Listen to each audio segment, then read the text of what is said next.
Hi there, welcome to the latest episode of Craig Houston Talks To, and we're back in the traditional guest and podcast style for a wee change. And I'm up at the baby and family charity up in Glasgow with Audrey, who's got an outstanding story, fascinating life, and quite a big thing happened recently, which is the reason for the podcast. But I'll let Audrey tell you her story.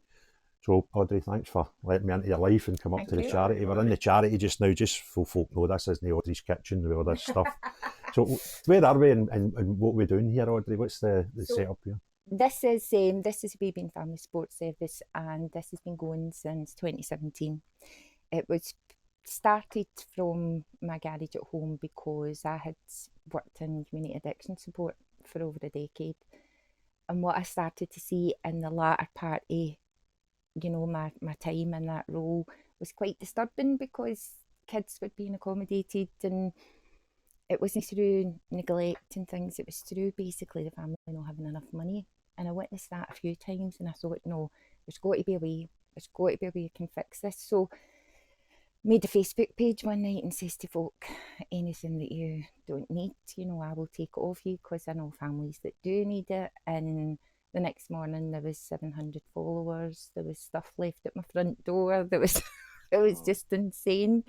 And then a local business down in the Royston area contacted me and said, we've got some space if you need space, because we've heard about what you're doing. So they were brilliant. They gave us free space for 18 months, but then that building was being sold.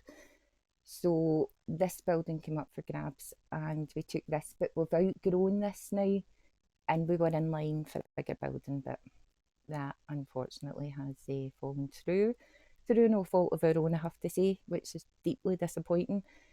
So this charity basically provides people with the goods that they need to meet their basic daily needs. But as well as that, we offer mental health support, we offer budgeting advice, we signpost to other services. There's a wealth of things, that's tied in with that, because I'm just one of the people, if you see a gap, fill it.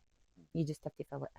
And I think that was the problem when I was in community addiction. There was too many gaps, and it was infuriating me, because I was spending every single day with these people, and I was seeing the effort that they were putting in, to try and stay on the straight and narrow and continue their recovery journey. And then every obstacle that you could possibly imagine was getting thrown at them. And when somebody's vulnerable at that stage, sometimes that's enough to send them back the way, and that's what I was seeing. So this is work to treat. In 7 years, it's helped over 55,000 people. We've got 172 professional referring agencies, of which the NHS is the most frequent referrer to us, because everything's free. Everything's free. And we have saved over £3 million worth of goods for landfill in 7 years. And we didn't have any money, because I had no money when I started this. It was just trading. You give me that and I'll give you that, and can I get that, because somebody can use that. And this is what it's grown to. So it's now one of the most used charities in Glasgow. That's incredible. And as we walked in here, you can see behind me, we've got kids' shoes. Audrey has got more footballs than I have, and I run a kids' football club. So there's a lot of goods, and there's a lot of the horrific thing though is a lot of the stuff, even just having a look about walking through the place, is kids. And there's cooking stuff there, cookers, toasters here. I'm just looking over here, and hairstyling stuff for adults, but incredible that pots and pans, just the things that so many of us take for granted. And you're finding, and I don't think I could probably convey the size of this and the amount of stuff in here. Audrey was saying, you reckon this will turn in a space of a month, everything that's in here, and that'll be filled with new stuff. That is incredible. Incredible both ways, that you're getting the stuff coming to you. How do you? I'm going to end up doing an hour on the charity, and I'll come up with talk and get started. So what? Where do you get all this stuff from? The general public. Seriously? And different companies will phone up and say, we're closing an office, we've got furniture, and I'll go and see it, or they'll send us a picture, and if I think it can be useful to somebody in a house, then I will take it and we'll pass it on. We actually, a brilliant thing just happened recently. BBC contacted me. It was the BBC themselves. It was a production company that had made a film for BBC, and she said, we've got loads of props, do you want them? And I says, what kind of props? And she says, well, the whole thing was set on a train. So it's train seats and booths and I says, can you send me some pictures? So she sent me some pictures. So at this point in time, we were still under the impression we were getting this bigger building, because the bigger building was going to be a support and care hub where I was bringing all different services in. It was like a one-stop shop for support, basically. That was my intention. And I thought, they'll do a wee treat for a kids' room, doing a wee gimmick thing. But as I say, the building fell through, so we found a youth group who were actually just converting a cinema room. And I said, do you want these seats? Because they're identical to a train seat and they've got the USB ports. And well, within days, we delivered all the stuff, and within days that guy sent photos of all the kids sitting there having their lunches with the wee trays, and it was amazing. So it's if you ask people for help, they'll come tenfold. If you start dictating and demanding, they'll say, oh. No, I think I've been involved in a few things, and I think sometimes in life we start losing a bit of faith in humanity, and then something will happen. You'll need something, or you'll ask for something. And I work with kids with football. We've spoken about that a lot in the channel, and some people you just think, where did that come from? You know what I mean? And I've dealt with a lot of people with different charities in the years, and it's warming. It's still horrific that we have the need for charities, but the support for charities on hand sometimes is in the general public I'm talking about is just phenomenal. We were talking about James English earlier. We took one of our oldest teams a couple of 3 Christmases ago to James had done a documentary about the homeless, and we went out at Christmas with our oldest team, and we went in with James and our charity, and we put bags together to give folk in the street stuff, and it taught the kids. There was a lot of benefits here. And when you just go, do you know what? You don't know the desperation some people are in, but also there was a food truck there that wasn't subsidised. That guy, everything free.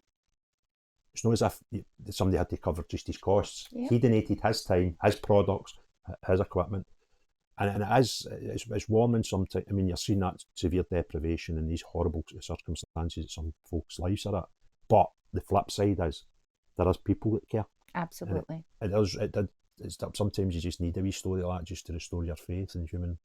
Definitely, because the thing is, poverty and charities like this do not just support people who have that kind of stereotypical poverty, sitting with a polystyrene cup or an empty dinner plate. Poverty is so much more than that. We've supported people who have had house fires but weren't insured, lost everything. We've supported people with floods, women and children who are fleeing and had to leave everything behind and starting from scratch. So, it's a wide variety of different situations. And I have to say at this point that just about half of our referrals are people who are in full-time employment. Aye. Yeah, I've come across stories like that, and you think, how's that a thing? And, particularly in this day and age, single mother, having to work full-time, and, either paying rent in a house or whatever, needs a card because they work the other side of the city, and you could say, I'll use public transport. Well, you get a kid to school and then the other side. So you go, what? And you're making decisions on who's having a dinner the night, and you're out working. And we've all seen food banks, and I remember somebody making a comment about, them using a food bank. I mean, they've got a nice car. Aye. And they might need a car, but that doesn't mean that they don't have an empty cupboard. And it is horrific, but it is warming. I think I'll need to come back and we'll just do a full episode on the charity, Audrey. So, right, you became a councillor. That's part of the story that we want to tell. And you've got, I know you've got at least one daughter because we spoke about her on the phone, but that's why we're here. So, when did you become a councillor and why? 2022, I was elected into Glasgow City Council under the banner of the Labour Party at the time. And the reason for that, I am the most non-political person you will ever meet, probably like yourself, to a degree. We're more realists than political. And, they had been approaching me and said, will you stand? And I was going, no, I don't even like this. I don't like politics. I don't trust you. I don't believe this. And it was actually my brother who was my go-to for most things. And I spoke to him and he said, look what you've achieved out here. He says, go in there and take all that evidence in, because if you can educate people in there who are not aware of this, you can make change, do it. So I went into it with that mindset, but was completely disillusioned, because it wasn't a pleasurable experience for the first 2 years, I have to say. For somebody who goes in there, for a start, looking back now, I should have realised very early on that there was absolutely no duty of care, because my brother very sadly passed away, and his funeral was 2 days before the selection process for the seat. And he was friendly with somebody who was involved with Labour. And at his funeral, that person took me aside and says, at this election, you have to vote for this, and that. And I'm standing there, like a burst couch. I've just lost my hero. And at that time, I was just totally blown away with everything. So the penny didn't drop then. But then when I tried to back out of this election, it was like, no, you need to turn up. And when I went to this election, the other 2 councillors, one turned up with a laptop, one turned up with 3 A4 pages, and I turned up with my handbag. And I just went up there and spoke for the heart, and I said, you need to excuse me, because I've just buried my brother, but if you want me to be your councillor, I'm like a dog with a bone, and whatever you want me to do to fight your corner, I will do it. And got selected. So then when you get in, I just found I didn't understand the jargon. I had absolutely no idea of the rules and regulations. I didn't know what was allowed, what wasn't allowed. And I had been fired up. There were certain people that I see now in hindsight who were in my head about, oh, they say this about addiction, you better get into them about addiction, you better tell them about this and poverty. And so I was really fired up for this, because I'm being led to believe that all these people are saying, she talks rubbish, that poverty doesn't exist, and the addiction services are nowhere near as bad as she makes them out to be. So you're kind of carrying that cloud for the minute you walk through the door. I was put on 2 committees, the IJB and the Wellbeing Committee, but no kind of background on what was there, what was allowed, what wasn't allowed. There was no pre-agendas before the meeting, so you want to brief before you were going in. And that, for me, for somebody who's so inexperienced in that political kind of side, that was frightening. That was really frightening. So I found I was getting in there filled with dread and this constant knot in my stomach more than ever. As time progressed on, but very early on, I had the leader of the group said he wanted to do something around poverty, and would I write a poverty presentation? And I did. And at that stage, when I put the poverty presentation out to the group, I realised then, I'm fighting a losing battle here, because I was told by members in the group, my poverty presentation touched on all the different people, the different categories of people, how poverty affects them, what kind of things they have to do without, what we should do as a council to improve that. And it touched on the working class. And it was all about, they need to decide who's eating tonight. Can we charge the phones? Will we get Cllr gas rather than put the heating on with that? These are decisions that people are faced with. And what options do working class have? They have moneylenders, they have loans, they have debt, just bringing more misery. That's their only option, because they don't get any wraparound benefits that people, under the threshold get. And I was told, no, you will not mention moneylenders. You cannot discuss money. People don't do that. It's like, I can tell you they do.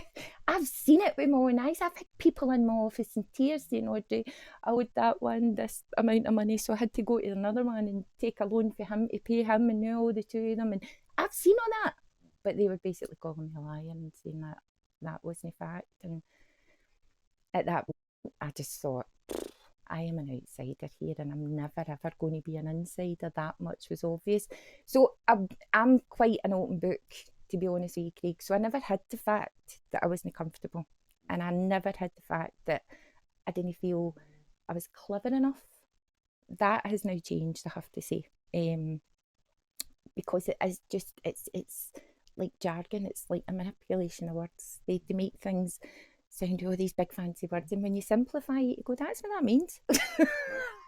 You know, and I think that's to kind of bamboozle the public into thinking there is a kind of hierarchy and they're above, and whereas everything can be simplified. I've got that's something I've not been inside politics like you have, and I hope to, but watching them, dealing with them, meeting them, I've now been fortunate enough to meet a lot of people that have been in politics or still in politics, and the amazing thing about them is that they're amazingly normal, and some of them are amazingly not even clever, and I have been impressed with some, but I've been less impressed with more. Yes.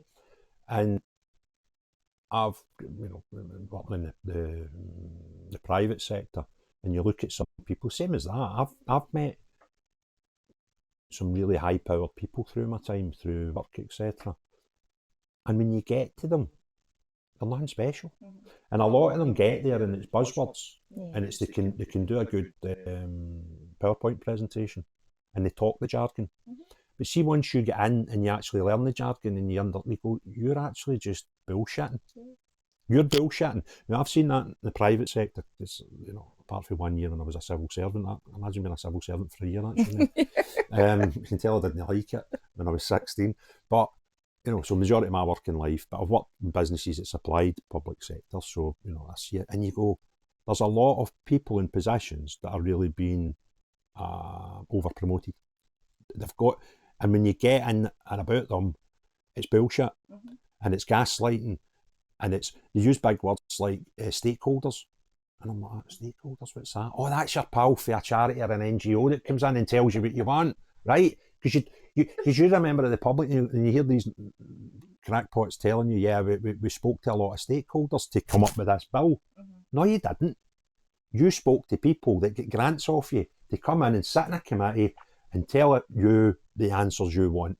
And I now know, because through doing these podcasts, I don't want to say too much but I've spoke to people who have had family members involved in charities. Mm-hmm. And because they became whistleblowers, immediately the charities that their family were involved with, funding stopped. Yeah. So people are getting bullied to be the stakeholders. Mm-hmm. You know what I mean? Mm-hmm. And the whole thing's shit. And that's probably why people should be involved in politics. But I get it. I totally understand it, and it doesn't surprise me. You might find people watching this going, what, councillors and they're this and they're rotten? Aye, they're rotten, right? The Holyrood's no different, and neither's Westminster, right?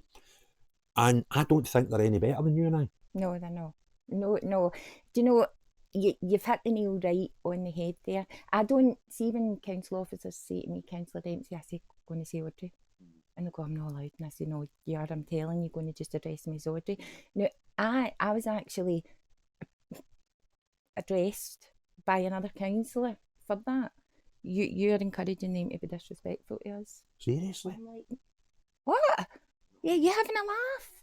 Audrey's the name my mother gave me. Yeah, I'm all right with that. I'm comfortable with Audrey. Yeah. And at the end of the day, I have to say, I was that naive, Craig, when I went in. I didn't realise there was two tiers to the council either. I thought the council was the one entity. And I actually, the realisation came about one day when somebody says, who is it that you actually work for? And I says, Glasgow City Council. And one of the other councillors says, no, you don't. I says, do you know? They pay us. No, the council officers work for the council. We work for the people because we're in the council to represent the people. And I said, right, okay.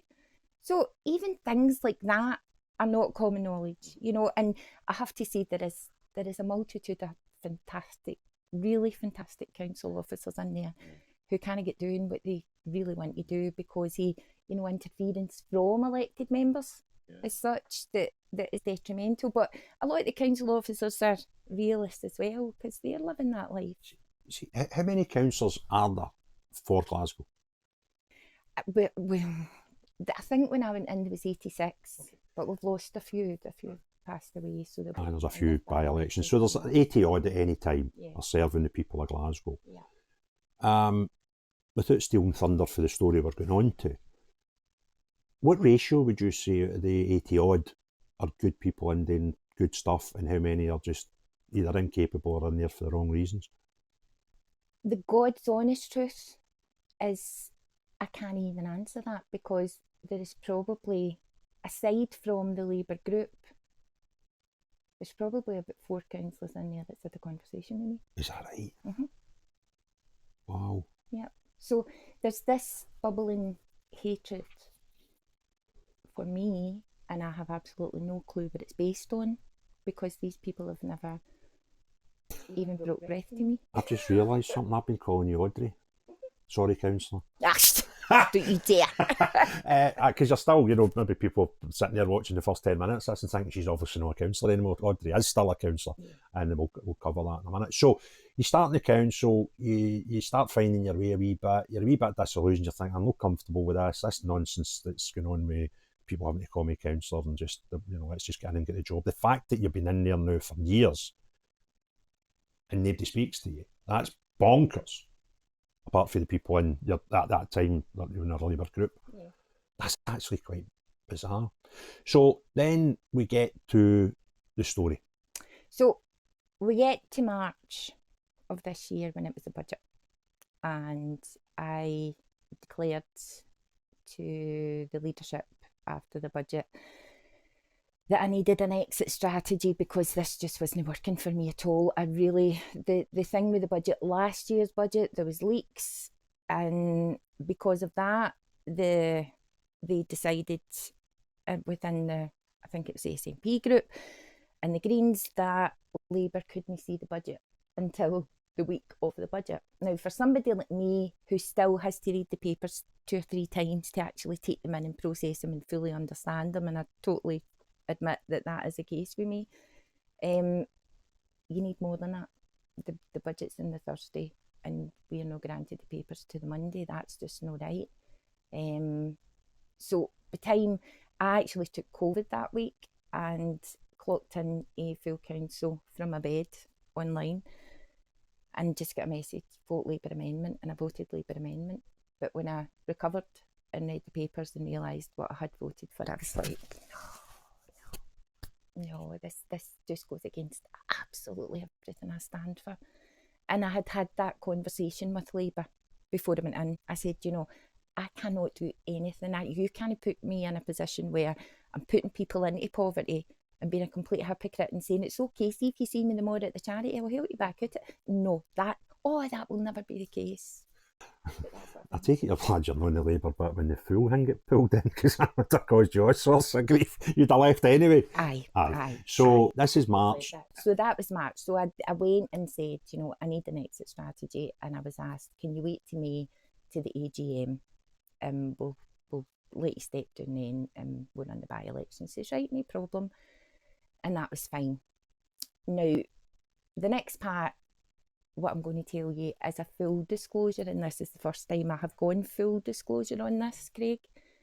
The reason I didn't go full disclosure initially was to protect other people, who I am still protecting, but I think to get the gravity of the situation, you need to know there's some things that probably you need to know now that you didn't know then. So I have 4 kids. 3 are adult and 1 is still at school. She had a pretty awful time her last 2 years at primary, so she was put to a different secondary school from the rest of the people that she went to school with initially. She was put to a different secondary, So she was there on her own. The first couple of weeks passed and that was fine. She was coming in for school and she was telling me things, like comments that were made in corridors and a lot of kind of racial remarks, back and forward, because it's a really multicultural school. There's kids from every corner of the world attend the school. But I found it some of the things she was telling me was quite alarming, and I was saying to her, have you spoke to the teachers about this? No, Mum, everybody just acts as if it's normal. And I was saying, well, don't you ever engage in it. If anybody says anything, you just tell them, look, you and I are the same. We're human and we've got a beating heart, and that's it. Leave me alone. That's all you do. But lo and behold, she had started producing these videos for WhatsApp groups that apparently were connecting different secondary schools, and it was these gang fights. And it was predominantly African kids. And I said to her, what is that? What's going on there? Why is this happening? So she said that it was the fight club, they called it a fight club, and basically they kind of picked a mark, they picked a target and set a day to go and get that target, and they were doing this kind of once a week, twice a week sometimes. And I was saying, but for what reason? And she was saying, I don't know, Mum, it just happens. And so this day there was this fight arranged for this wee boy. This wee boy was sent home early, but the crowd still gathered at the gate, and who saunters out the gate on her own? But my wee Ian. And they attacked her. They used some horrific remarks and language, really horrible, about, you know, making her their slave and various different things like that. It was really horrible. And they videoed it and circulated it. And her dad was sitting in the corner in the car, completely oblivious, unaware of anything. The head teacher had to come out. He's taken the wee one round to her dad, and he brought her up here to me. And as soon as she sat down, the phone started pinging, and I said, what is that? And she said, it's a video. I was like, It's a video of her, I take it that quick. Wow. So I phoned the school right away, phoned the police, made my way down to the school. In my opinion, the teachers were like rabbits in headlights. They just didn't know what to do, and they were like, wow, this is major. And I was saying, how do you know this is going on? You know, my daughter's been telling me this for weeks and weeks and weeks. But lo and behold, the perpetrators were back in the school the next day, and, you know, things carried on as normal. And I was really, really offended with that. When I went in and told people in the leadership of the group right away, it was, get onto the press, get that. And I said, then I don't want this. I don't want the press to deal with this. I need to protect her because she's still got to go to school tomorrow. I said, but I would rather the council dealt with it. So leave it with me, and I'll put a question together, and we'll maybe address it at full council. That was my take on it. We had to address it, of course. I do not believe anything should be off the table, Craig. See, when you're dealing with mankind, anything is possible. So you need to be willing to discuss anything. You need to be willing to address anything. Otherwise, it's just going to escalate, right? And it's going to snowball into something that's going to be out with your control. So that was my take on it. So over the next couple of weeks, as word started to circulate in our local area about what had happened to my wee, and other people started to come forward. I've had that experience, my daughter's had that experience, my son's had that experience, and then a couple of teachers came forward and discussed their experience, but also stipulated very firmly, we have mortgages, please don't put us in the firing line. And I says, I will never put you in the firing line, don't worry, you'll be anonymous, you know, but I will ask at full council. So the procedure is, when you want to ask a question at full council, the question goes into your group first. Then the group have a discussion about it, and they discuss everybody's questions, and they say, right, we'll put that one forward, that one forward. Then it goes forward to the Lord Provost, who gets the questions for all the groups, all the political groups, and she decides which ones can be asked and which ones can't be asked. And then you're all notified of which ones are going to be asked on the day. So I couldn't attend that Labour group meeting that day. I had submitted the question, and because I had evidence of, you know, this escalation of the kind of black-white thing, my take, what I wanted, right, my resolution for this, and it was going to be, they keep talking about she didn't have a supplementary. The reason I didn't have a supplementary was because the question wasn't a question anymore. It was for the bin. They'd already confirmed it wasn't getting asked, so you don't prepare your supplementary for a question that isn't going to be asked. But I had put in a question and says, for the Director of Education, how are we going to address the rise in racist attacks on white kids and teachers? And the business manager says to me, the group don't want to ask the question, it's no PC enough, it's very Tommy Robinson. And I said, but it happened, it's a thing, it's real. It's nothing to do with Tommy Robinson, it's a real thing, it's happening, we need to address it. No, see, could you change the white to black? And I said, you're changing the context of the question if you do that. I said, this is an issue that needs addressed. We need to get these kids to understand what equality means. I says, in the council you shout about it constantly. Equality. Let's make it a thing. let's sit all these kids at an assembly, mix them all up and say to them, look behind you, look in front of you, look at the side, what do you see? And when they all start saying Syrian, Scottish, I'm saying, no, look again. Because before you are any of those things, you are a human. You're a human, you have a beating heart, and each and every single one of you will all be treated equally. I said that the issue that all these people have got is there was no punishment for any of these actions. That was it. So we had victims. My daughter came to me, and this broke my heart, absolutely broke my heart. She said, Mum, I am so sorry, I feel this is all my fault. And I said, excuse me? She went, no, Mum, I do. If that never happened to me, these people wouldn't be doing this to you. And I was like, don't you ever take responsibility for it. You did nothing wrong. So we then had victim blaming themselves. Because what happened was, I submitted the question, the group said no. When he came up with these suggestions that day, I said, no, do you know what? Why don't you just bin the question? Just put it in the bin. So as far as I was concerned, it was in the bin.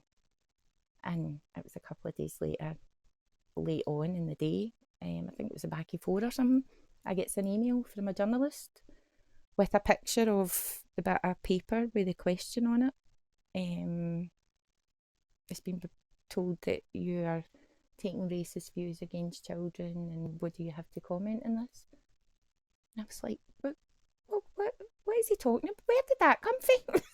And I couldn't understand. It was like, what, somebody just hit me with a baseball bat across the back of the head. That's what it felt like.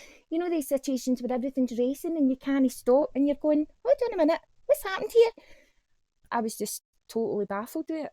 And before you knew it, there was a big campaign on the press that Audrey Dempsey was an out-and-out racist, and she was far right, and she was Islamophobe, and I just speaking to different people, finding things out. What I now know happened was, after the meeting that day, someone intentionally left that paper on a seat in the chamber and told their friends in the SNP and the Greens what seat to go to. They'd left them a present and sent the photo to a journalist.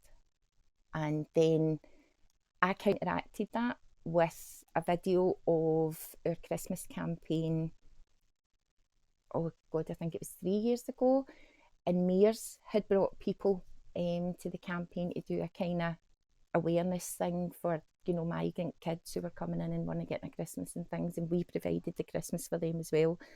So I put that video on YouTube and says, does this no work with your narrative? Because this is factual. Yeah. So they then came back, and this is where I lost all faith in the media.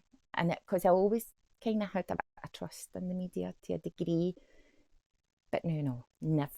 I thought you had to, you know, fact check what you printed. But there appeared this story. I was actually in my bed one night and got a message from a friend of mine. It's a partner of somebody who's in the Labour group. And she said, are you okay? And I said, what have I missed? What's happened? And she says, look it. And she sent me the link. And it was Audrey Dempsey was on TikTok, and she was slagging asylum seekers, and she was saying that they're stealing all the houses, but she deleted the video, and that was the Greens that had put that in the paper. And I was like, I've never deleted a TikTok video in my life. I'm not rotten at them. It takes me 3 hours to make a 10-minute video. I'm not going to bloody delete that. And I'm going, that's not true. And you know, my board of trustees here, referrers who knows that there was flowers and everything constantly getting delivered to you, and people were popping in, you okay? I can't believe they're doing this to you. But there was an element of society who were taking it on board. So I counteracted that and said, look, you know, go into my TikTok. It's public, it's no private. Have a look and see if you can contact head office at TikTok and ask them, has she deleted anything? Because the evidence that I have no deleted anything. Then they came back with my poverty presentation. Look what she thinks the working class. She's saying that working class are prostitutes and working class are... So I had to then go on and do a TikTok video to correct that and say that isn't what was said at all. This is what was said. And I went through the whole poverty presentation to let the public know themselves what was right. So from then on, Craig, I kind of thought, it's been put to bed now. It'll fizzle out. And I was told by various different people it will fizzle out. The communications with the Labour throughout that process were all private. None of them would go on the record publicly, even though they all know that it was complete lies. Even the people who did claim to like me in the group, they were all messaging me privately. Nobody was prepared to put their head above the parapet because, again, as you spoke about, it's that whole gun to the head thing. You say that and you'll lose that. And that was the situation that I found myself in. So I actually thought that was it, but it affected me in the way that when I was I went to a presentation in a local school and I was psychoanalysing the headmaster like mad, and I'm going, he's different with me the night he thinks I'm a racist, he's believed that nonsense. And I was, the paranoia and the way it consumes you. So then there was all these tweets, and it was from leaders of groups, 2 political groups, and they were quite harsh against me. Then a couple of their councillors joined in and they were really harsh, and somebody contacted the police and said, look, there's a risk here, but can take action against them. So the police came to see me and said, look, they're putting this out, they're being clever about it, they're putting it out as their own opinion, which isn't a crime. But what they are saying, we recognise it has the potential to bring harm to you. So if it's okay with you, we would like to put a response marker on your home address and your charity's address. And I said, right, fine. And for that point, I stopped visiting people because I didn't know if people were watching me or following me. And I thought, I'm not taking trouble at anybody's door.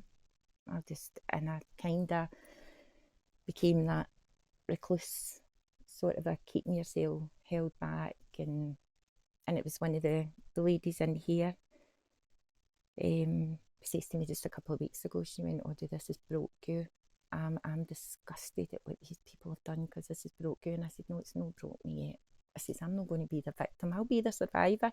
I says, but I just need justice for this place because, as you pointed out, that if you do see anything that's no welcomed, there is consequences. That is what we have found here in the charity, and it is breaking my soul in two. It really is, because I cannot see, if you have a hatred or a resentment for me, come for me. Come for me. I'm big and ugly enough to take you. I will take you on. We will debate it till the cows come home, and if we can't find a solution, we'll agree to disagree. But don't come for thousands of vulnerable people who benefit from this place, because if you blacken the name of this place, it's them that's suffering. And that is exactly what they did, because they put the charity's name in 2 different articles, and there was no purpose for it. There was no need other than to cause detriment to this service. Now, you say that this was this a different out with the Labour Party? Well, I know you don't want to say it's not a problem, but I seem to have the badge of honour that I'm the first councillor to have a coalition coming for her, because I had Labour, Green and SNP coming for me. Yeah, I can see why. Yeah, you don't suit their narrative either. Don't suit anybody's narrative, because I'm not in there for a political agenda. I'm not in there to climb any ladder. I'm not in there to get rich. I'm in there because I've lived in my ward I'm 50 this year. I'm going to be, half a century I've lived in that place. I've raised my children there. My grandchildren are being raised there as well. I've got lots of friends throughout that community. I want to get in there and make life a bit better for them, because it hasn't been good. It's been rotten. And it's still rotten, because I'm at the stage now where you're left out of email chains, you're not included in things. And I went to a community council last month, and I was in walking sticks at the time because I'd fallen and done a bit of damage to my shin. And at the end of the meeting, the chairperson walked me to my van, and I thought, this is strange. Maybe he's just being gentlemanly because I'm on my walking sticks. And my daughter was with my youngest was with me because she came to carry the laptop. So he gets to the van and we're standing talking, and he says, do you want to open the door and have a seat? And I said, no, what's the matter? What's the problem? So he then told me that one of the other ward councillors was basically telling them, the community councils, that he would not attend a community council if I was there because I was Islamophobe and I was a racist, and he wouldn't sit in the same room as me. So that's when I realised this is still going on. This is still going on. And you see that same councillor, he has a very, very, very short memory, because we were at Hustings before we were elected, and there was about 6 Alba fans or supporters, whatever you call them, turned up, and they went for his jugular. Really went. Is this a Labour Party? No, he's an SNP councillor. They went for his jugular, and he was extremely harassed at the end of it, and there was people saying, oh, we need to get the police involved, that was wrong. No way. At Hustings? Yes. With 2 lots of nationalists? Yes. That's bonkers, isn't it? Wow. And he was really, really, really stressed out. But when the organiser of that Hustings came and said, Audrey, would you be willing to speak to the police if they came? Would you give a statement about what just happened? I said, any problem. See, if I was this dirty, horrible racist, I'd have said, no, let him suffer. I didn't. And this is, this is what he's trying to portray now, that he can't sit in a room with me because I am an out-and-out racist. But since they put all that in the paper, this charity has lost a building that it's been waiting for a couple of years to move into, which is just, I have spent 7 months filling in funding applications for this building, which are all now null and void. So that work is for nothing. And anybody who has a charity and does funding applications will know how soul destroying that is.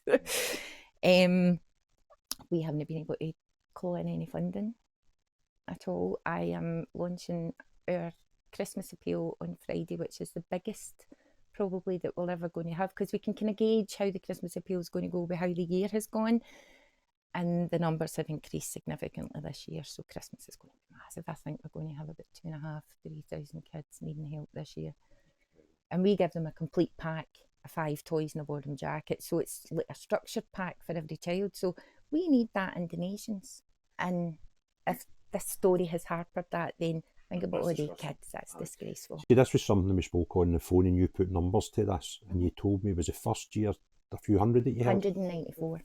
And the following year was about 600? Yep. And then it went up, it was about 800, and then it was 1,300, and last year was 2,300.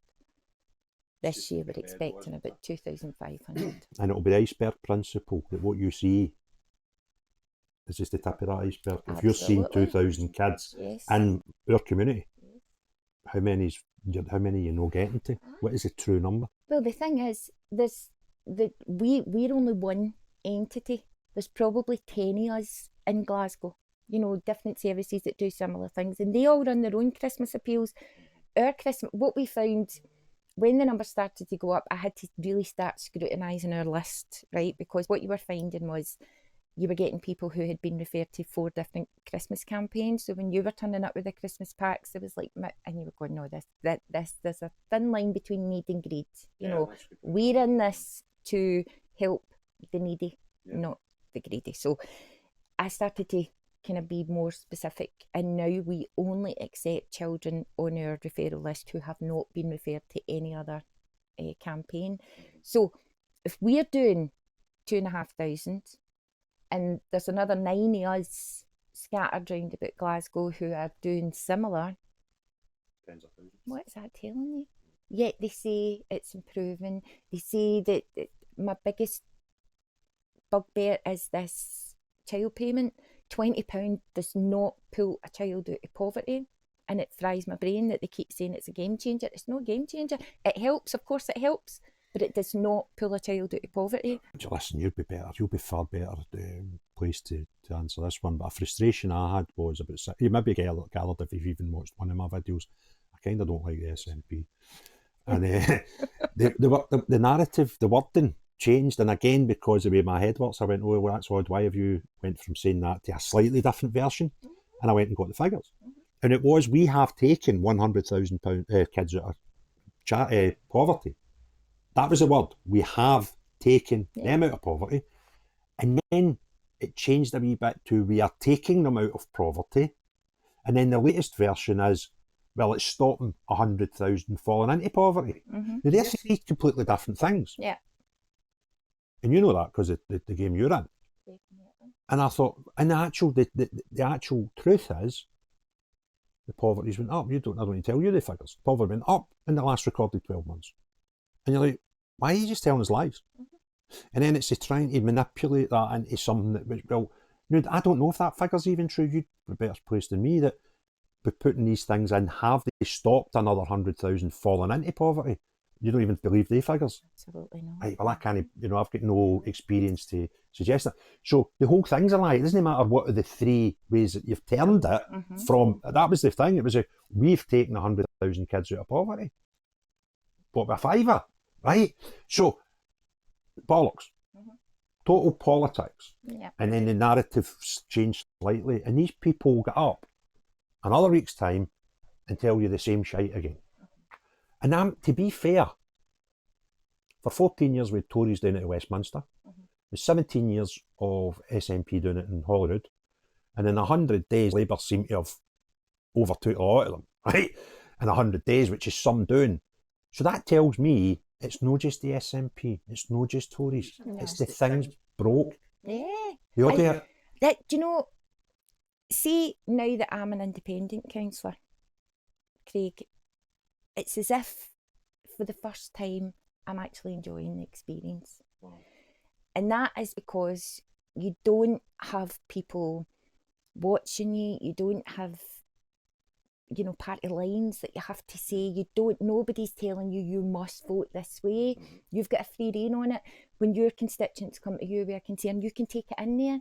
And I actually believe that Glasgow City Council, any council, would function so much more effectively for the cities that they're there to represent if there was no politics in them. See, if we had city councillors who were there for every ward to fight for that ward and didn't have a political agenda that's came from higher up the chain of people who are even less understanding of what people in the city experience.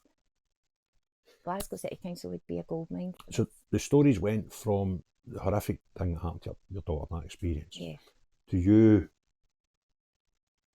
See, between there and getting to the question, you found out other people had suffered similar, and even adults that are teaching, which is just mental, right? How did you find that out? Had you spoke about it maybe on Facebook? How did it go from there to finding out all these other people? Circulating in the ward. Seriously, just going about your business? Aye, wow. Aye, that was it. See, I have lived in my ward all my life, so we know loads, and I'm the youngest of 5. My brother was dead well known for his football things and ran charitable things. My sister had a massive dance school, and so my family is really well known in the ward just for basically being in the community and doing things. Contact with a lot of people between the three of you. Aye. So you get, word circulates. So did you hear what happened to you, Grace? And so people are stopping you. Your daughter, they've came to you and went, by the way, right, okay. I heard what happened. To tell you what happened to us. And I did ask you this on the phone. It wasn't unique to your daughter's school. Oh, absolutely not. No. And how I can understand kids that have been victims of this. Their stories will all be very similar. Slight differences, but generally similar. What does that behaviour look like when it's directed at a teacher? Oh, well, I have had reports of physical violence, verbal violence, and the language change where they'll speak in their native language and tell the teacher they're saying one thing when another child who speaks that language will say, no, they're not saying that, they're saying it's that kind of thing that's going on within the classes. So verbal and physical, the teachers. And is it? I mean, as a hot potato, there's no kidding on. I mean, I deal with kids from all different nationalities, all different religions, all different races, and I do stop sometimes and go, am I dealing with this the right way? And I'm a volunteer, like most of the vast majority of people in grassroots football, so I don't get trained how to deal with it. You've just got to go with your own instinct and your own set of morals. But even at that, sometimes you go, I need to watch what I'm saying here. I need to watch how I deal with this. But racism's racism. Sectarianism, sexism. It doesn't really, it can work both ways. All of these things, right? But society doesn't accept them working multidirectional. most of these things it only works one way. Yeah. So I just find it incredible now see when you were putting that question to your group, and somebody made the suggestion that you change the word white to black. Now, see if somebody said, could you take the word white out? That's bad. But to actually suggest that you change your whole thing to a completely opposite from reality, it's bonkers. We need common sense.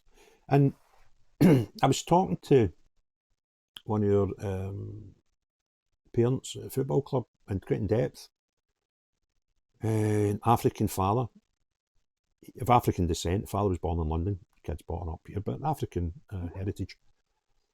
And I thought he's a good guy to talk to. And I was asking him things about how racism's changed since, he was a kid in London to being and he was, and I says, tell me what is this? I says, I keep seeing this systemic racism and I don't understand it.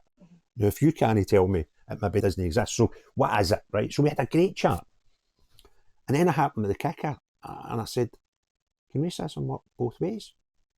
What do you mean? I said, can racism work black to white? Because we haven't ever heard a problem the other way. Went, of course it can. He says, I'll tell you the worst one. It can work brown and brown, brown and black. I went, seriously? He went, Craig, Africa's a big old place. There's tribal things and religious things the same as other places in the world. You get areas that are Muslim, areas that are Christian, and things like areas that are dark arts and all that carry on. He went, so no, of course you can. And I went, but how do we never hear about it? And he was like, don't know. And it was great because having the chance to talk to this guy, and I got to talk about BLM, and I got to talk to him about slavery and how's this whole thing that it's my fault? Right? I'm not saying there was nothing bad done about slavery. It's a horrible thing. Oh, God, aye. And it's a fascinating topic to actually go and dig into. Horrific, but fascinating nonetheless. And hearing his views on it and getting his mindset, he's like, I get that now. And it was fascinating. But people in other communities do understand that racism can be two-way. But when it's only ever portrayed and combated, when it's one way, I don't think you can fix it. No, of course you can't. I mean, you can't possibly run a multicultural city or country if you're not going to discuss culture. How's that possible? It just doesn't work. Something that's just came out of my head there, that guy. I must have stood talking to him for an hour while the kids were training a couple of months ago, right? And it was brilliant because it is good to hear other people. You do end up bigoted if you don't listen to other people, because you can't see it through other people's eyes. And we actually started talking about transgender and all that. And what I said to him, I says, I'm going to make a proposal to you as a person. You're not an immigrant, you're British, you're born in London, but you understand your community, your parents came here, right? So you've got a better understanding than me. And I forgot what I was going to say. Let's correct that.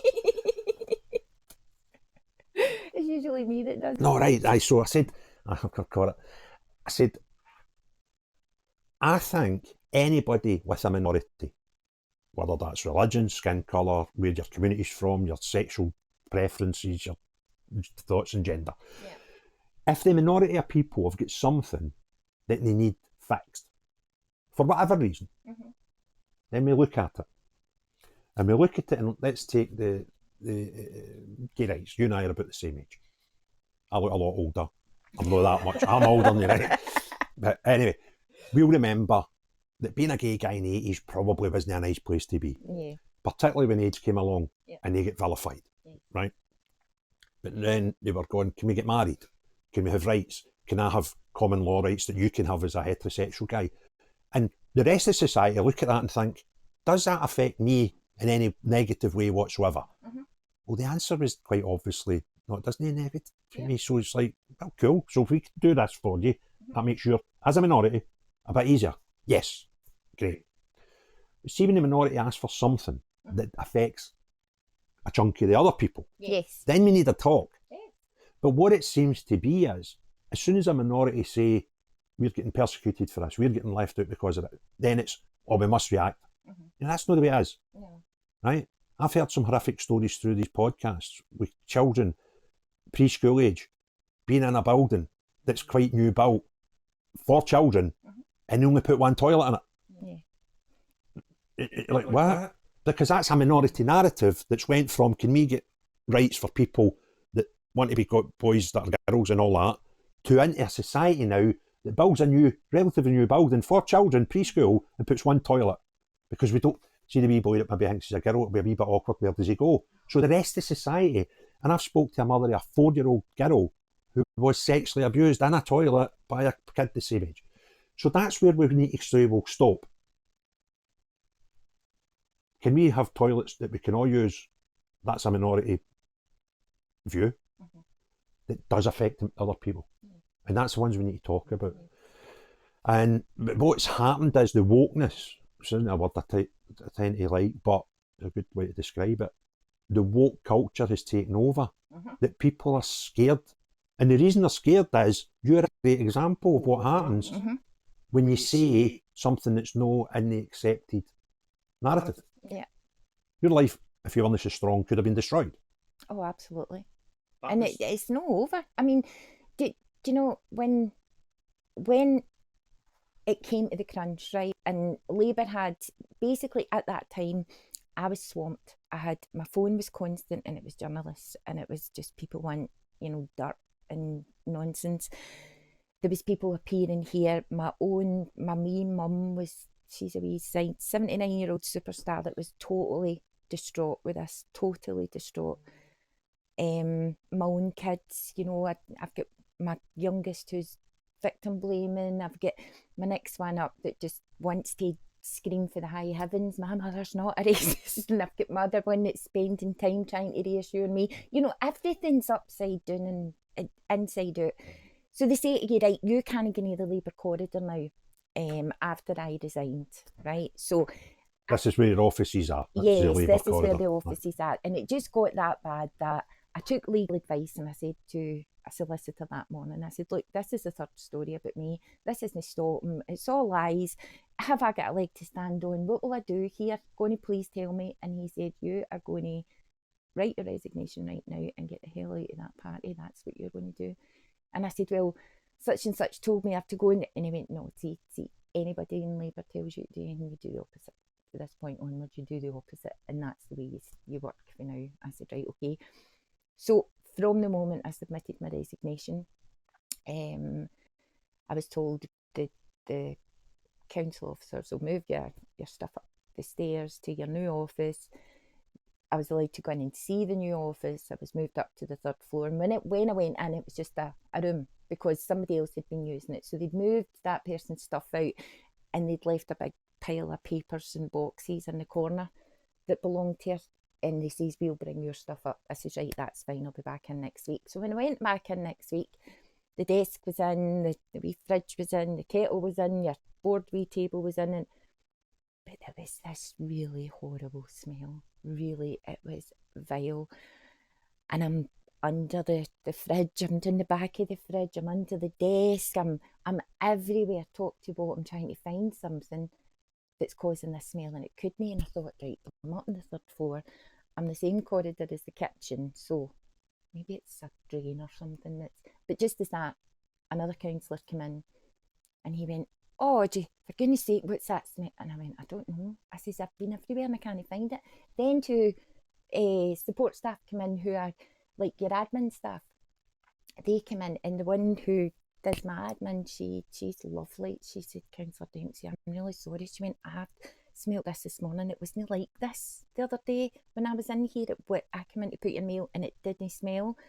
And I says, I've been everywhere, I can't find anything.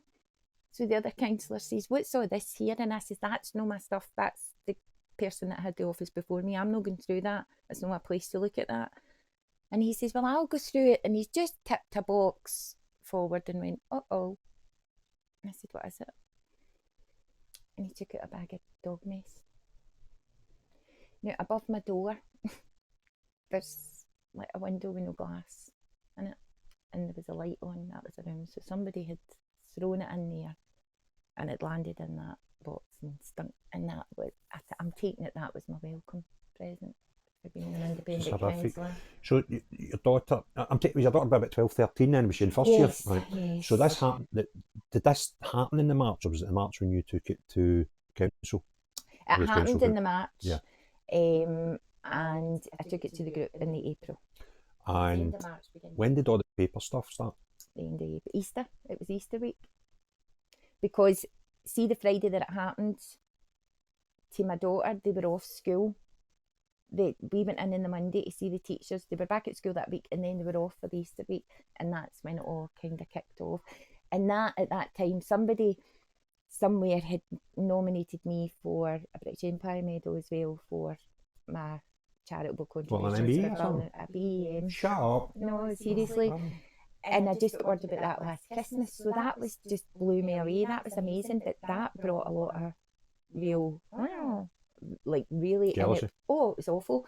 And it was mostly on social media for fake accounts. So, you know, but the language they were using, you knew that it was coming internally for the council. Mm-hmm. So my presentation was to be in April, and because all this kicked off, they wrote to me and said, we will not be doing a presentation while you're under investigation. And the reason Labour said that I was under investigation, which I have to say, they've never responded to an email I asked them about what's happening with the investigation. They've never interviewed anybody for the investigation. The investigation is non-existent, right? That was just a thing for the press, I think. So basically, they said, we can't give you your BEM. So that broke my wee mammy's heart. That she was like, no, that's not stopping. They're taking that away for you. I can't believe they're doing it. You've helped more migrants than all these government funded services, and they're depriving you this. So they put a stop to that. Is that a temporary stop? Well, this investigation that never was, it must have been the BEM people, the King's kind of lieutenants that do this kind of thing. It must have been them that checked to see what's happening with this investigation and realised there wasn't one. So we got word saying, look, we can give you it, but we'll give you it. Pick a date in this month, we'll give you it then. And we knew that we had to keep it quiet, because if they'd have some of the... So has that happened now? It has happened, but brilliant. They got the last laugh there as well, sadly, Craig, because prior to it happening, the lady that I was speaking to, she's lovely, and she was saying, you know, this is going to be all about you. You get the Lord Provost dining room, there'll be refreshments, and I says, well, we're going to bring a photographer, and I'm going to contact the press as well and get a wee family thing for my mum to keep. And oh, no, we provide that. She says, we give you the professional photographer and we get the press and that to come. She says it's purdah just now because the general election's on. So the press aren't going to be able to put anything out about it until after purdah, but there will be a press officer there to deal with you. And I went, great. No press. No press, no photographers. So we've all got... Not even a normal folk? Cameras. You're kidding me on. So how do I address you now, councillor? Audrey. Odds. Yes, my husband calls me Odds. Do you know, it's just bitter. There's so much going on there. Jealousy, What, Craig?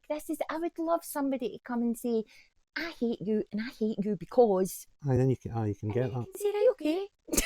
But see, the story, I mean, the most horrific thing in this story is what's going on.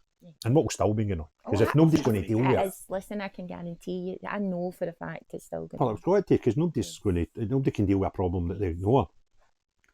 But one of the most worrying bits was this, in the meeting, question submitted, we're not taking it forward, and that piece of paper, now, you said it was in a seat in the chamber, was that in where we sat, the sort of... That's where you have your group meetings, yeah. In the chamber, in the actual chamber, where we have full council. Yes. So that meeting that you were at wasn't in there, I take it. You'd have been in some office. I was at I didn't go that day because I had an alternative meeting that I had to attend. So the Labour group, no, I didn't even do that remotely. I had another group at the same time. So they had the meeting themselves. In the chamber? In the chamber. And then only the Labour group to discuss, are we going to allow this question to be asked, or we know? Along with everybody else's questions that they had submitted as well from the Labour group, right? It's probably lunchtime at the school. I was hearing that noise and I thought we're getting invaded with Waynes. the school next door. It's the school. We'll be going along for the lunch. So, so I get it now. So the meeting was actually in the chamber, although it wasn't full council. Yes. Just delayed, but I was thinking you were maybe in an office somewhere else. But no. And somebody's. So when Labour finish their group meeting, the SNP go in and have their group meeting, and then the Greens will have their group meeting. And somebody made a suggestion to somebody they'd go and look at seat number, whatever. There was a wee present there for them, and then that ended up in the paper. Pretty disgusting, isn't it? See, for me, probably the most alarming thing is I do not see myself as anything other than a working class woman for the East End of Glasgow that's just trying to make a difference.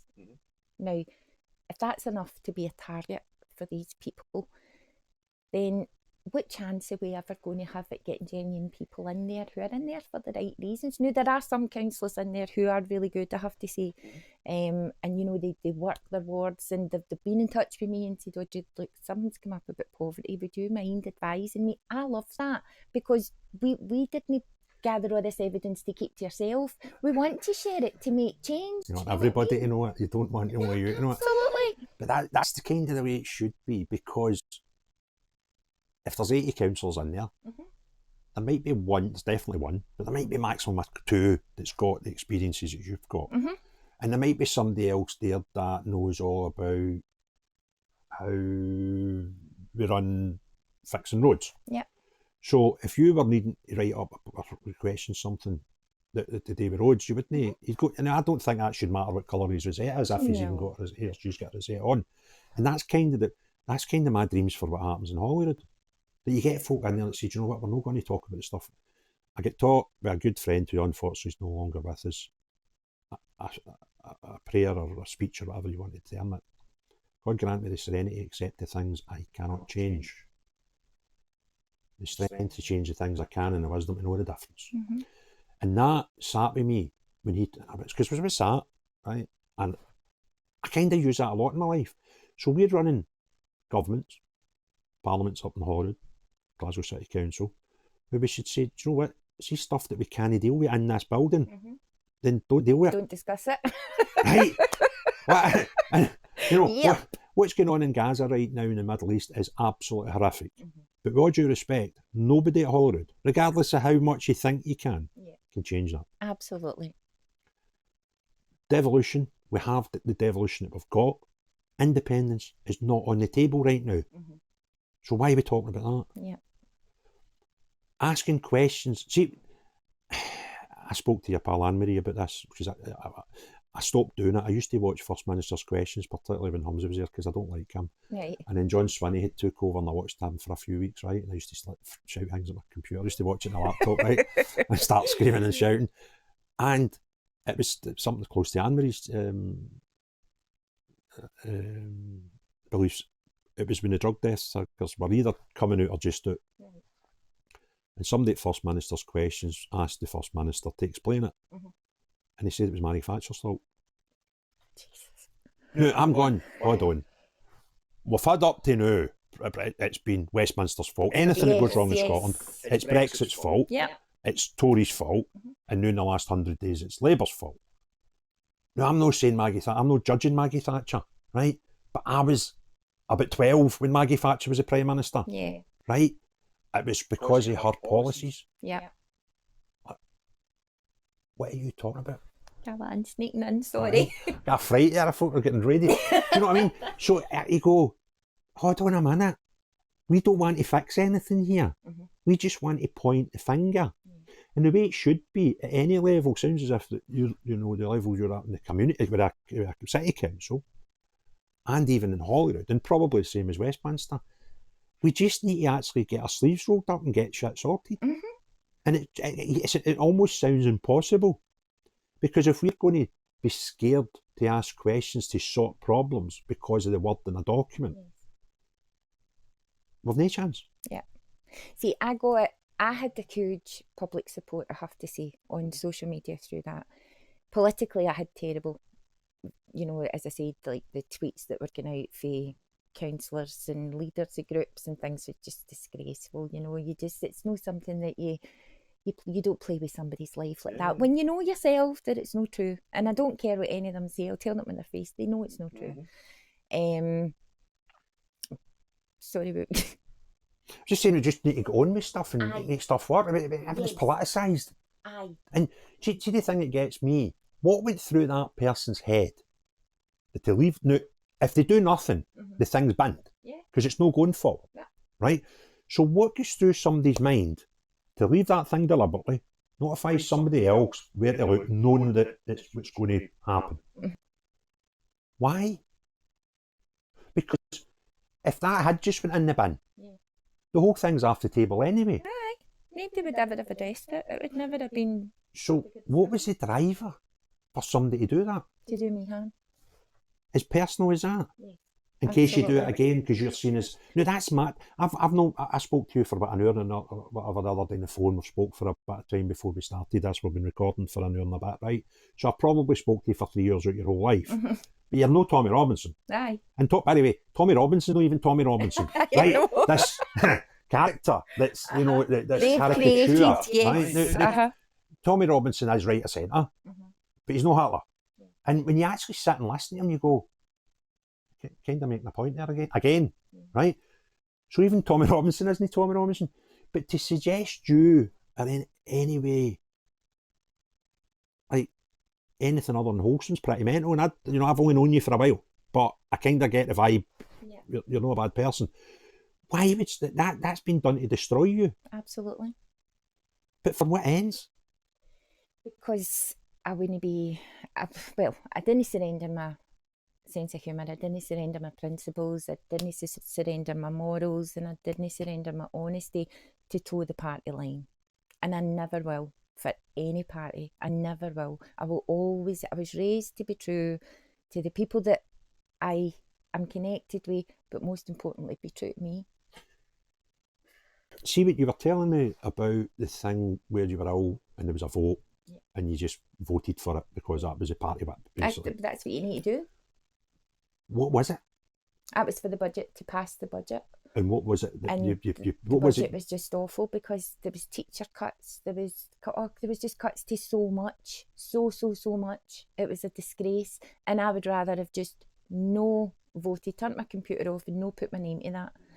Now the Labour budget didn't get passed anyway, but when you compare it to the SNP budget that did get passed, there isn't a great deal of difference with them. You know, manipulation of words, a couple of bits, that is it. And was there stuff in it that was like not Labour policy?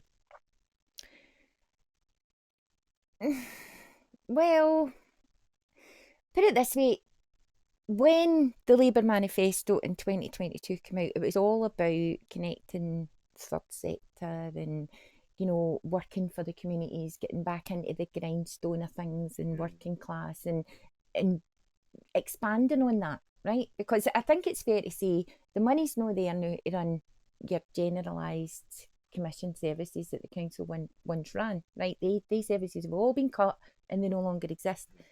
But over in the side of the third sector, they've took on that responsibility, right?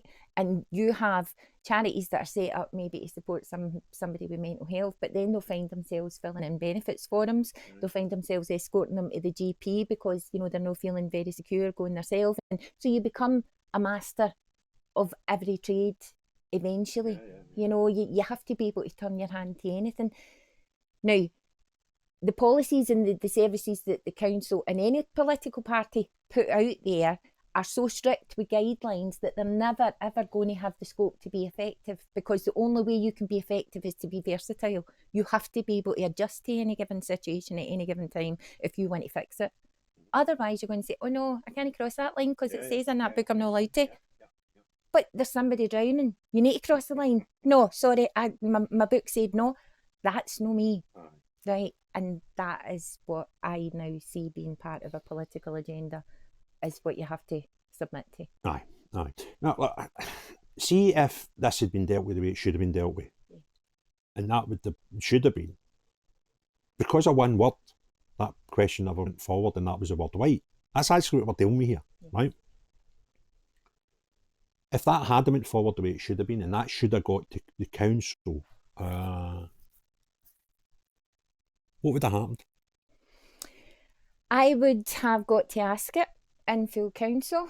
The chair of education would have responded, and then I would have got to ask a subsequent question. Now, following his response, my subsequent question was highlighting the instances that I was aware of. Yeah, that's when you bring the proof to the table. That's when you bring the proof to the table, and that's when you offer a solution and say, look, would it be possible for us to put into the education curriculum that we have to really make equality a practice rather than a word? We need to stop bouncing it off walls just for the hell of it and start drilling it into kids that we are practicing this. If, you know, a Scottish Glaswegian white child makes a fool of a teacher in a class, gets a punishment exercise. If an African black child for Kenya does the same, he gets a punishment exercise. That's what kids want to see. Kids, you know, I've spoken, my next door neighbour's African, and I've got African neighbours across the road who went away to London for a full weekend for a funeral and left the kids with me, you know, this big bad racist. And I've had conversations with them about it, and their kids don't like being singled out. Their kids don't like being resented because they're getting favourable treatment in comparison to what the other kids are. You know, they don't even realise that putting these rules and regulations in is detrimental to both sides. You see, kids, right? A great example is something that happened to me. I was born in Linwood, and you looked out our front window, and there was a school out there. Right. And my sister went to that school, and I didn't. I was at nursery. My sort of earliest memories are probably around about that time, going nursery to primary school. Mm-hmm. But I remember the first day at school, and looking and going, where's he gone? My pal had to go to a different school. Right. Because there was RC schools and non-RC schools, right? This was the first I'd ever thought of, and I was like, what are we doing that for? Right? So what this, and I'm not wanting to get into a debate and should we have schools that are separate, whatever, that's not my point now, but what I'm saying to you is, kids don't know, right? So if you didn't talk to kids, Yes. and you flung them in a room, and we just fed them for 10 years, and we walked in and educated, right, and we take them apart for adults, the kids wouldn't hate each other. Yeah, absolutely. It'd be impossible. The difference in the skin colour would be no different to the difference in their cardigan colour. Yes. Because they don't know. We teach them. And that's the bloody frightening bit. Kids inherently would go on. So my fear is, and I think it's got to start at the schools in the hope that it gets on, but in some instances, and you spoke to me one on the phone and you've not touched on it just now, so I'm guessing it's something you don't want to talk about. But it's, the schools have got to be the key to this, education. But it might be another generation before it sinks in, because if they kids are going home and they're getting their parents, they're the same, that they're actually mirroring their parents. Well, if I can just come back in on that, when I did contact the police went to two of the houses of two of the kids that were involved in the attack on my daughter. And when the police called me back after that, the lady that I spoke to actually said, you know, I experienced something similar to what your daughter experienced verbally when I was in the house. And this is a parent to the police. Yes. And it's the same behaviour from the kid to the kid. Yeah, it was the same kind of language, and it was all, you know, slavery and things, and it's wrong. It shouldn't come either way. It shouldn't be directed at another person, regardless of who it is. And that police officer said to me, Mrs. Dempsey, please don't give up on this. She says, dig your heels in and stand your ground, because this has to stop. Somebody has to put a stop to this. Now, that's a copper. The fact that that is one of your response services and they can't even speak out. And they were, you told me some of the things, and you didn't even give me the full names on the phone, but it was the N-word, but using the opposite direction. Yes. There was your mass slave. Yes. We'd been slaves for decades, you know, whenever yous are the slaves now. Yep. So this is getting passed from generation down. So the hope is we can sort it, and this, you know, the kids now, and hopefully by the time they have their kids, it's a slightly watered down version of that, or no version of it whatsoever would be really nice, but it improves going on generations. So, hypothetical question, I know, but you've got a few years experience of working there. See if that question had got asked, do you think anything would have happened? I think it would have gathered traction publicly. And I think what you would have found was schools would have then had the confidence to speak out, because schools don't have the confidence to speak out. And the way things are reported kind of leaves a lot to be desired in some instances as well. And that's things that have been flagged up to myself as well. You just think, right, okay, that's another gap that needs addressed. But unfortunately, you know, I am one person in that building, and cannot take it on myself. But I think if it had been asked at full council, there would have been other services willing to come out then and say, well, do you know, this is a thing. Yeah. And we've got a clue, we've got an idea about how to eradicate it. We know how to change it. Or could we maybe try this? Could we join forces? So I actually have not given up on it, to be fair. I'm working closely with the Union for Education. Someone for the Union of Education, their child had the same experience. And we are working together with different faith leaders as well to try and, you know, come together to see, right, where is this common ground that we need to find, and how can we instill that in society? How can we instill that in our education system? Because the reality is, see if the council aren't going to do it, it's going to need to be the third sector that does it. So I can wear either hat, I'm no fussed. As long as it gets fixed, I don't care. But I am not a racist. I am not a far right activist. Are you sure you're not Tommy Robinson? Goodness. Audrey Robinson even? Tommy Dempsey? Aye, and why anybody would ever take anything like that serious is beyond me. But I just have to say, you're hearing it straight from the horse's mouth today. And I've got paperwork that would choke a horse to back up and evidence that I am not a racist. You don't need to justify yourself to me, Audrey. I think, how did we end up here? How did we end up with schools? I mean, there's been two stories in the last 3 weeks. Not only have we got boys turning up at schools, to, you know, the girls, and no telling them parents. I think that's a bit scary, that's right? Awful. That's proper scary. But we've got two kids reported in Scotland in the last month who are turning up at schools with species dysphoria. One of them's a wolf, and the other one they've not identified because they want to protect them. Right? Okay. So, is that a cat? I don't know. And we allow that in our schools. And we allow narratives to be driven and taught in our schools that aren't right. Mm-hmm. Now, I had a situation with my own son. My son's 24 now, but soon to be 25. And in high school, he started talking to me about politics. Unfortunately, me and his mum are not together. And I was like, hold on a minute. I know parents, when they're split up sometimes, because some can be influenced by one more than the other, that's how things work. But with politics, I'm like, that's not his mother's politics he's talking. Yeah. And I swear, did you hear that? And he told me things that were blatantly not true about things. And I went, where did you hear that? A teacher. Now, I don't care what your politics are or what your teacher's politics are. That shouldn't happen. No. But we see it how we even put the curriculums together. Remember, there was a video of a guy who I've since met. He got up and he challenged John Swinney years ago when he was the education minister, and he told him things that were in the curriculum in Scotland. And John Swinney, yes, I do. Yes, Aye. I didn't believe that when I first seen it. No. I thought, oh, don't be so stupid. That's we can't be that. The curriculum, the process, the indoctrination is absolutely frightening. How did we get there, Audrey? How do we stop that? I think they need to press the reset button, to be honest. I often wonder how people end up in the positions that they do, right? Now, prior to getting into the council, and throughout my time in there as well, you're always going to have people that are going to throw in that opinion, oh, it's a boys' club and it's a pals act and you get your pal on a committee and you... But in my opinion, there are people who are making decisions about things that they're just not qualified to make those decisions for.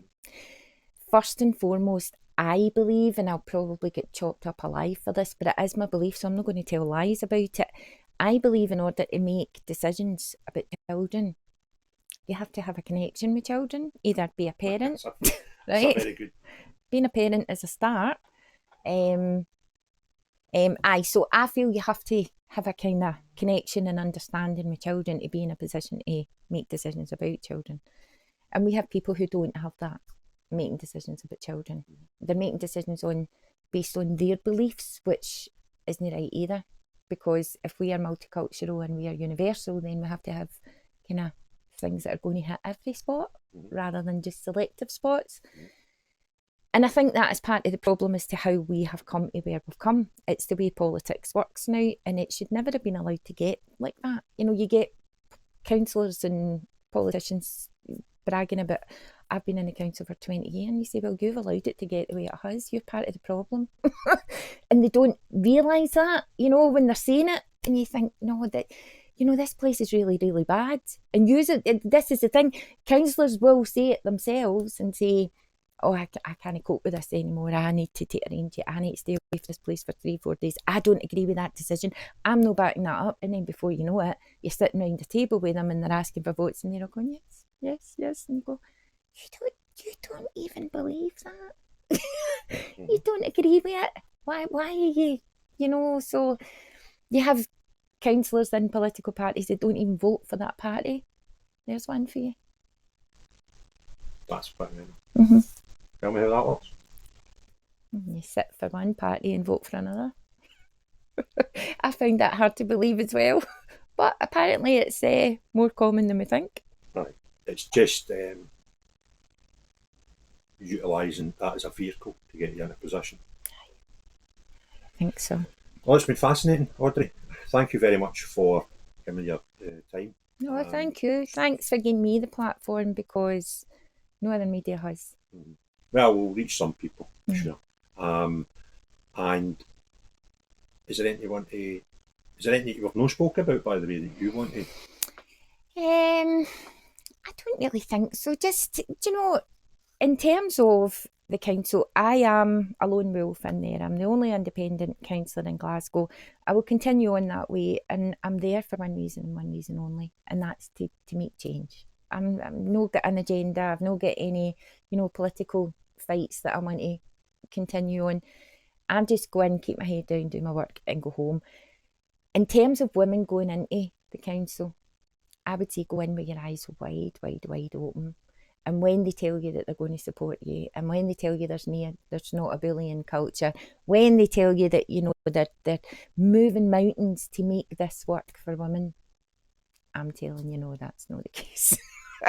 That is not the case. And the biggest threat to women in the council is women, no men, it's women. Yep. So I would encourage working class women to get their papers in and stand as an independent in the council and try and make that change happen themselves, you know, collectively with other councillors in there who are willing to work together. Because the current setup in there at the moment, I don't see any change happening. I've been in 2 years and nothing's changed yet. So. Listen, thanks very much for your time. No, thank you. Pleasure. Thank you.